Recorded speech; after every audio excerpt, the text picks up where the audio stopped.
Middle east में भारी बवाल मचा हुआ है। इजरायली हमलों से ईरान का आसमान काले धुएं से भर गया है, जिसके जवाब में ईरान ने भी इजरायल की इमारतों को मलबे में तब्दील कर दिया है।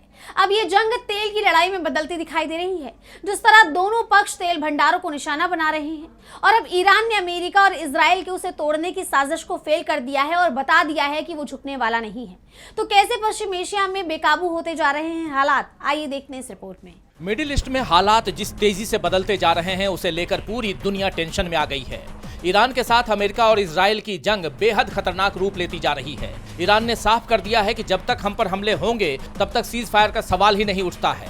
ईरान के विदेश मंत्रालय के प्रवक्ता इस्माइल बघाई ने कहा है, हमने इस युद्ध की शुरुआत नहीं की, ये हमारी मर्जी का युद्ध नहीं है, ये एक मजबूरी का युद्ध है जो हम पर थोपा गया है। अमेरिका और इजरायल देश को टुकड़ों में बांटकर उसके तेल भंडार पर कब्जा करना चाहते हैं, लेकिन हमें पूरा भरोसा है कि हमारे सशस्त्र बलों के जवान दुश्मन को खदेड़ने में सक्षम होंगे। और ईरान ने पिछले हफ्ते तुर्की, साइप्रस और अजरबैजान के खिलाफ कोई आक्रामक कार्रवाई शुरू नहीं की। ये घटनाएं मनगढ़ंत भी हो सकती हैं। यानी उन्होंने अमेरिका और इजरायल पर आरोप लगाने के साथ ही खाड़ी देशों को लेकर भी अपना रुख साफ कर दिया। दरअसल आशंका इस बात की जताई जा रही है कि अब कभी भी इस जंग में खाड़ी देशों की एंट्री हो सकती है। जिस तरह अमेरिकी हमलों के जवाब में ईरान ने खाड़ी देशों में अमेरिकी ठिकानों को निशाना बनाया, उस पर सऊदी अरब से लेकर यूएई तक तमाम देशों ने नाराजगी जाहिर की है। सऊदी ने तो साफ चेतावनी ही दे दी है कि क्षेत्र में बढ़ता सैन्य तनाव पूरे मध्य पूर्व की स्थिरता के लिए गंभीर खतरा बन सकता है।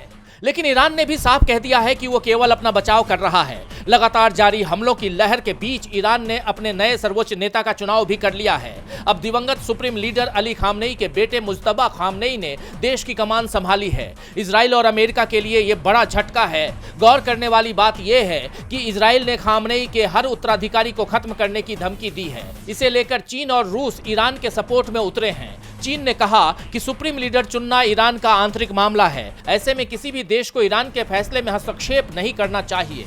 तो साफ है कि अमेरिका और इजराइल की ईरान में सत्ता बदलने की सभी कोशिशें फेल हो गई हैं। लेकिन जिस तरह इजराइल हिजबुल्लाह के ठिकानों का हवाला देकर लेबनान में हमले कर रहा है, उसे लेकर भी सवाल खड़े हो गए हैं। संयुक्त राष्ट्र की संस्था यूनिसेफ के मुताबिक लेबनान में पिछले 7 दिनों में कम से कम 83 बच्चों की जान जा चुकी है। संघर्ष के बीच लेबनान ने 2 साल के लिए पार्लियामेंट्री चुनाव टाल दिए हैं। हालात की गंभीरता को देखते हुए फ्रांस ने यूनाइटेड नेशन सिक्योरिटी काउंसिल की इमरजेंसी मीटिंग बुलाने की मांग की है। वहीं ब्रिटेन इस युद्ध के आर्थिक असर को कम करने को लेकर बात कर रहा है।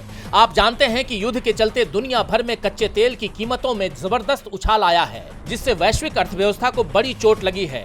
यानी इस जंग का नुकसान सभी देशों को हो रहा है। अब देखना ये होगा कि हालात कब सुधरते हैं। डीबी लाइव की रिपोर्ट।